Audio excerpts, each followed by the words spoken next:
Bueno, ese tema que el departamento de Guatemala ocupa los primeros sitios en las estadísticas de niños con desnutrición, pues eso es nuevo, eso uno suponía que era solo en el interior del país. ¿Podrías hablarnos un poco sobre esto? Claro que sí. Partimos de una premisa. Cada niño que tenga un padecimiento es importante y con uno solo que muera ya son demasiados. Y esa premisa nos hace empezar a buscar las formas de ubicar exactamente a la situación grave que está atravesando un niño con desnutrición aguda, y empieza a darse más búsqueda activa por el Ministerio de Salud Pública, por la Secretaría de Seguridad Alimentaria, pero otros ministerios, y el Departamento de Guatemala por muchísimos años pues pasaba desapercibido en esa temática. A la hora de hacer búsqueda activa, pero algo importante, a la hora en que los medios de comunicación como Guatevisión, como este programa, empiezan a hacer visible que hay una problemática nutricional que puede precondicionar el desarrollo económico, humano de los niños, las mismas madres empiezan a tomar conciencia de que sus pequeños muy probablemente están en un cuadro de desnutrición que antes no hubieran visto, y empiezan a acercarse más. Es una búsqueda activa y búsqueda pasiva la que empieza a subir las cifras del Departamento de Guatemala. Y durante varias semanas epidemiológicas, Guatemala como departamento ha estado a la cabeza del listado. Lo que no pasaba antes, se pensaba que desnutrición aguda era el corredor seco. No. El corredor seco hay momentos en que está con la mitad de casos que el departamento de Guatemala. Y es que la temática ahora se puso sobre la mesa y se sacó a luz que en el propio hogar, en la lonchera del niño, puede estar yendo un factor precondicionante de la desnutrición o que lo afecte directamente. El consumo de frituras, de aguas carbonatadas puede ser un factor importante de desnutrición o de sobrepeso y obesidad, que es otra problemática que con el tiempo tenemos que abordar y que ya es un problema latente, pero que tiene que ver con factores alimentarios. Y eso es algo de lo que se empieza a poner en la mesa y empieza a ser una razón de discusión, como otros factores importantes. Por citarles un ejemplo, hay 3 áreas en las que poco se ha profundizado en temas de seguridad alimentaria y nutricional, y empezamos a hacer un equipo de antropólogos y sociólogos en CESAN que han ido a convivir por meses a las comunidades y nos han presentado 2 informes que se van a hacer públicos. ¿Qué dicen los informes? Que el tema de alcoholismo tiene muchísimo que ver con la seguridad alimentaria y nutricional, porque en muchos casos el consumo de alcohol hace que el recurso económico que llega al hogar sea muy limitado y que haya violencia intrafamiliar. El segundo aspecto, el machismo.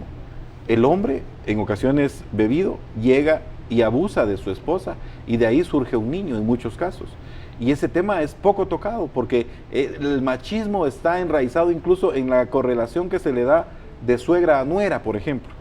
Ese aspecto hay que abordarlo. El machismo es fundamental, porque hemos encontrado que muchas mujeres, si hay algo a lo que aspiren, es a ser dueñas de su propio cuerpo y decidir en qué momento quieren y pueden tener niños o no.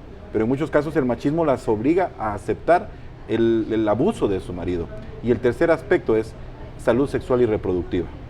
Ese factor es fundamental que lo abordemos como sociedad, y quizás sea el momento de empezar a ponerlo sobre la mesa, pero tenemos que empezar a hablar de métodos de planificación claramente, de responsabilidad paterna, materna en el momento de tener niños, porque lo que sucede es que lo que detectamos en las comunidades, salir a hacer las convivencias antropológicas y sociológicas, es que pareciera que es un tema tabú, que se esconde, y muchas mujeres prefieren que se les ponga una vacuna que quede oculta, para tener un periodo, un método de planificación, pero que es solamente una inyección y que puedan regresar a su casa con la tranquilidad de que no van a ser socialmente rechazadas, porque sucede esto.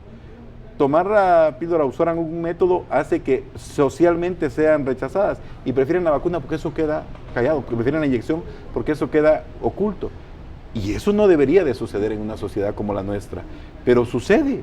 Y por eso mismo es que cada minuto nace un niño, y por eso mismo es que diariamente nacen 1,200 niños, y como sociedad tenemos que enfrentar en algún momento con responsabilidad que no podemos seguir teniendo esa explosión demográfica que hace que cualquier estrategia social, cualquier política social tenga la limitante de los recursos. Es que el crecimiento es muy elevado, el crecimiento poblacional es muy elevado, el crecimiento de los impuestos que soportan la estructura de atención social es plana, ya llegó a un tope. Entonces va a haber una brecha, y más aún si la precondición es que, les voy a dar un dato, de las evaluaciones que hacemos en los 166 municipios, el 45% de las mujeres en edad fértil padecen de sobrepeso y obesidad. Eso va a ser una complicación enorme. Vamos a tener esa doble carga, de hecho ya la tenemos, de desnutrición infantil y sobrepeso y obesidad en las madres, en mujeres en edad fértil. Eso hace que el país tenga que poner más entusiasmo, más énfasis, más ánimo y más confianza en esta lucha contra el hambre, que no es de un gobierno ni de dos, sino que empieza a ser una lucha social real, porque el ser humano tenga las condiciones mínimas para subsistir adecuadamente, pueda ser una persona productiva, pero intelectualmente también se desarrolle. Ese compromiso que estás demostrando frente a este tema, esto es algo que lo podés generar hacia todas las instituciones y sus responsables para que entiendan que si no combatimos la desnutrición, el futuro del país no es el mejor.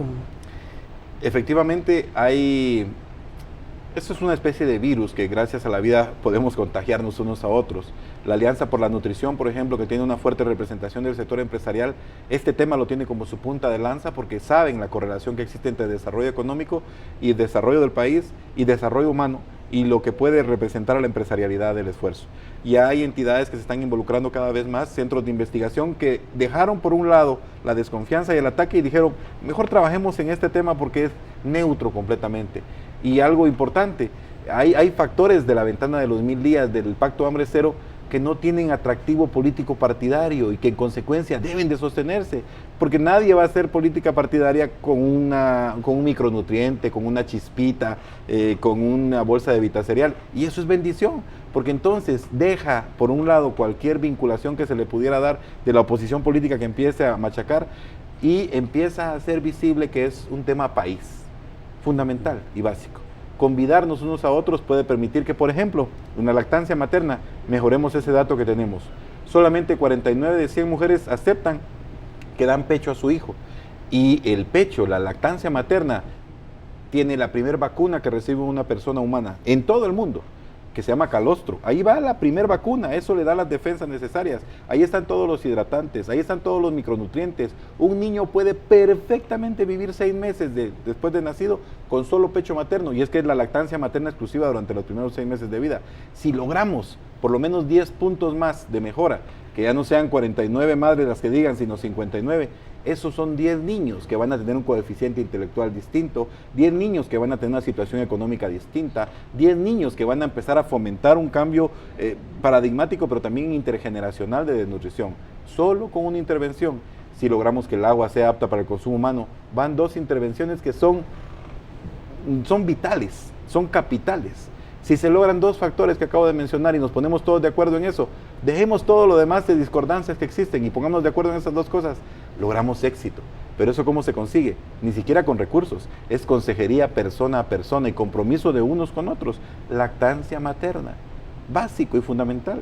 Pero en Guatemala solo 49 de cada 100 mujeres aceptan, ya sea porque el empleo se los impide, ya sea porque en muchos casos se piensa que se perdió y vean lo que voy a decir que es fuerte, que no está de moda dar pecho, pero que están robándole ese es el futuro a sus hijos. La temple y el carácter a sus hijos se está perdiendo cuando no hay un contacto del pecho para que él escuche el corazón y sienta la piel. Se está perdiendo el desarrollo porque no está de moda. Y eso tenemos que luchar, y son factores culturales que no requieren recursos, pero sí requieren compromiso mutuo, persona a persona. Bueno, Luis Enrique, muchas gracias. Todas esas reflexiones que nos has permitido escuchar. Gracias. Pues también debe ser un compromiso, como bien has insistido, que esto no es un compromiso de gobierno, este es un compromiso de la sociedad en su conjunto, ¿no? En la que tiene que participar el sector privado, las distintas instituciones y sobre todo, pienso yo, pues el gobierno tiene una gran responsabilidad, porque no la va a quitar, ¿no? Pero pues qué bueno que lo tenés muy claro y que sigas luchando por estos niños, ¿verdad? Porque lo merecen. Muchas gracias entonces por haber estado acá. Muchas gracias. Y bueno, miren, yo con todo respeto, ¿verdad? A las distintas iglesias, la evangélica y la católica, que tienen mucha presencia en todo el país. Eso de que los niños vienen con el pan bajo el brazo, perdonen, pero ese es un cuento chino que no tiene pero nada que ver con la realidad. Y aquí seguimos permitiendo, a través de las iglesias, a través de los curas, a través de los pastores, a que se tengan los hijos que Dios ha decidido que una familia tenga. Disculpe, pero eso no es así, eso no es así. De hecho, pues ahora las familias pues 2 hijos, porque los padres quizás tienen acceso a la educación, pueden estar en la universidad o se han dado cuenta que con 2 hijos es suficiente. Pero hay familias a quienes se les mete el rollo de que pueden tener todos los hijos que quieran y uno ve las marimbitas y bueno, pregúntense ustedes cuántos miembros de esas marimbitas llegan a ser adultos con un coeficiente intelectual que les permita desarrollarse, o cuántos de ellos el día de mañana formarán parte de una familia más sana. O sea, yo creo que aquí hay mucha responsabilidad de las iglesias y lamentablemente pues seguimos escuchando eso desde el púlpito o desde donde sea. Seguimos escuchando que Dios lo que quiere es que tenga usted los hijos que le manda. Eso no es cierto, de verdad que no, de verdad que no. Bueno, pero finalmente para mí ha sido muy sano escuchar a Luis Enrique Monterroso con esas reflexiones que nacen de una vivencia dura de ir a ver niños que se están muriendo porque no tienen que comer, de madres desnutridas, que es evidente que traen niños desnutridos, de padres que más se preocupan por echarse el trago que por llevarle un pan a sus hijos. Es de que la situación es compleja, no pensemos que esto es, no quieren actuar, no se está actuando, pero es, repito, tan complejo todo que es muy difícil, pero lo importante es que se está luchando. Ese es el mensaje, se está luchando. Que tengan una feliz noche y nos vemos la próxima semana.